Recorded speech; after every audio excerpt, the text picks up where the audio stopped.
You know, in all of the time that I've run this channel, Trauma Talk, I don't think I've ever actually addressed one of the most frightening and affecting elements of PTSD for me over the past many years: nightmares. I think everybody has experienced nightmares in some degree in their lifetime. Maybe you were a kid and you remember having a scary monster dream, or maybe you have that dream about forgetting your final paper on the last day you can be due, and you wake up and you're terrified and then relieved because it didn't really happen. One of the big symptoms of post-traumatic stress disorder, or PTSD, is nightmares, persistent nightmares, nightmares that don't just happen one night and go away, but that plague your sleep and make it so that you can't really rest. This is something I dealt with for many years, and recently, it has come back. I wanted to talk about this aspect of mental health, how it's affected me, and a few things that have helped. And so, let's dive in. Hello there, my beautiful, lovely internet friends. Welcome back to Trauma Talk. Thank you so much for joining me here today. If you don't know much about my story, my name is Jo.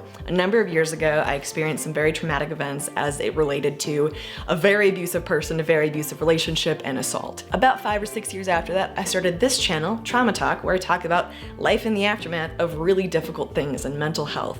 And today, like I said, I wanted to talk about nightmares because I don't think I've ever really addressed this, because by the time I started this channel, mine were like manageable. They weren't every night, they weren't all the time, they were okay. And recently, due to it being October, which is the month that the majority of the trauma in my life occurred, it's a very triggering month for me. A lot of stuff comes up, it tends to be difficult to get through, and my nightmares have come visiting again. And let me tell you, I'm not a big fan of that. So let's start at the beginning. Nightmares were something that started up pretty much immediately after exiting that abusive situation, that traumatic situation, and they continued for years. One symptom of PTSD is nightmares, just miserable nightmares, and a lot of them. And mine made it where I didn't want to sleep. In my head, I always think I didn't sleep for like the first, 3 years after all of that.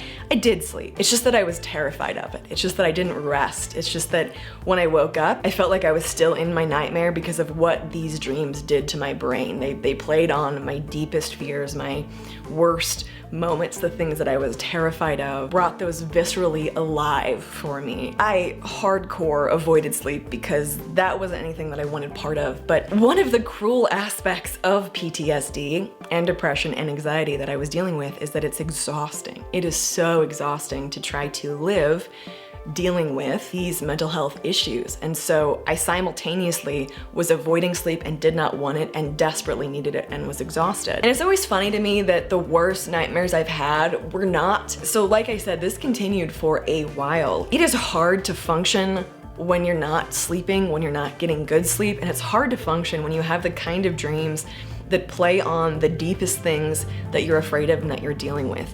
I think we've all had bad dreams where we woke up and we're like, oh my god, that was terrifying and bizarre, and goblins definitely aren't a thing, so good thing I'm in reality and whew, let me go get breakfast and start my day. But when you're having the kind of nightmares that pluck on the deepest things that make you hurt, you wake up and you realize that indeed the world is a very unsafe place, that indeed the people around you may not be safe. And it messed so much with my already messed up head. Now, as time went on, I was able to find some things that helped these nightmares, and I'm gonna talk about those now. These are just a few things that helped me personally. The first thing, it definitely didn't fix anything, but it certainly helped to lessen the severity and the frequency of nightmares over time, was to have a very calming night routine. I've never been one to have like a very solid night or morning routine until lately, but when I was dealing with the depths of all of these bad dreams, I started developing a pretty intricate night routine that helped me feel grounded and safe. And if I could get my brain in a place where I felt even a little bit like that before I went to sleep,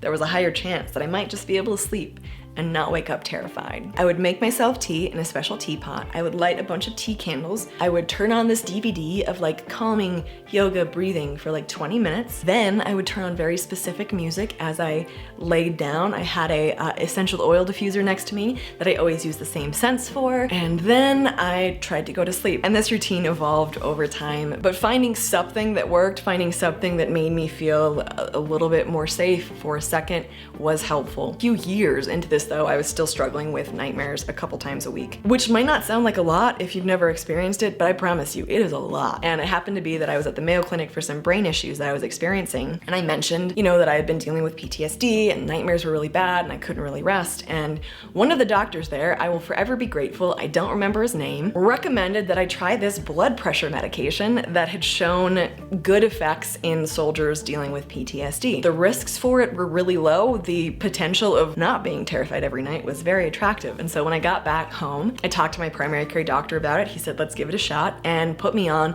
Prozocin. And let me tell you, that made a difference. That changed my life. It took a little while to get into my system, but when it did, I slept. I actually slept again without being terrified of going to sleep, without avoiding going to sleep, without giving up and going to sleep because I was exhausted and I knew I needed a rest, but I wasn't ready to meet those metaphorical monsters. I can't tell you the intricacies of how this medication works, but basically it calms down your adrenal system, which can kind of calm down nightmares. So if you are dealing with PTSD, this might be a medication to speak with your doctor about and try if you guys agree that it's something you want to do. It was life-changing for me. With that being said, the next many years, I would occasionally have nightmares, but I felt like it was more at a normal pace, like it wasn't all of the time. Earlier this year, I came off that medication because I just wanted to see, right? I just wanted to see, is this the reason I'm not having nightmares? Is it all the therapy and self-care and work that I've done that have contributed to the less of nightmares? Which, by the way, it's definitely been a part of that as well.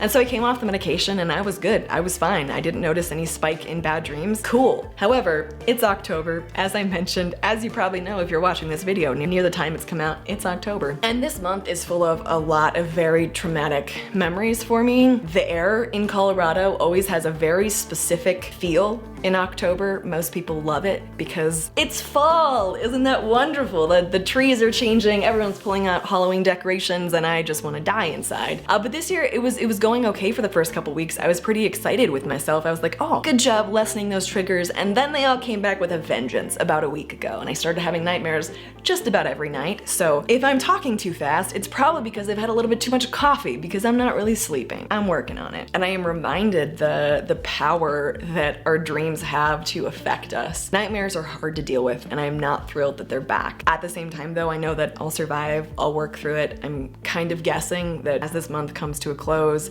and a lot of the reminders of the trauma that I've experienced are taken out of my life, that it'll calm down again. And if it doesn't, I'll start trying other things to help. But I wanted to talk about nightmares in an actual dedicated video because they were something that they really impacted my life for those first years of coming out of trauma. And if you are someone who has dealt with trauma at any point in your life and you're experiencing nightmares, you're not alone. That is a really common thing to experience. I don't know why our brains do that, but they do. It's not very kind of them. The few things that I talked about between having like a calming night routine, the medication, definitely for me, therapy, if that's something that you can access, if that's something that's accessible to you. Those 3 things have really helped in getting me functional again. But regardless of where you are in your journey, if you're dealing with nightmares, I'm really sorry. Like I said, you're not the only one. It's not weird or abnormal or weak to be having terrifying dreams, but there definitely are things that can help. Sometimes it takes a little while to find those, but there are things out there that can help.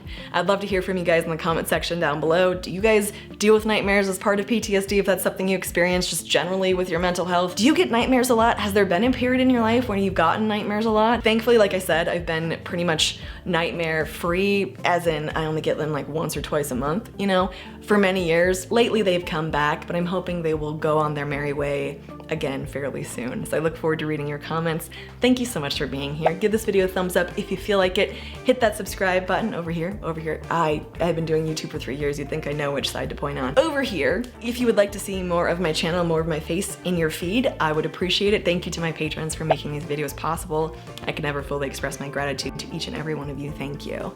And to you watching this video, thank you so much for being here today. Thanks for spending a few minutes out of your day here with me today. You could be anywhere in the world doing anything, and you chose to hang out with me for a few minutes, and that means a lot to me. Thank you. I love you guys. I'm thinking about you, and I will see you in the next video. Bye guys.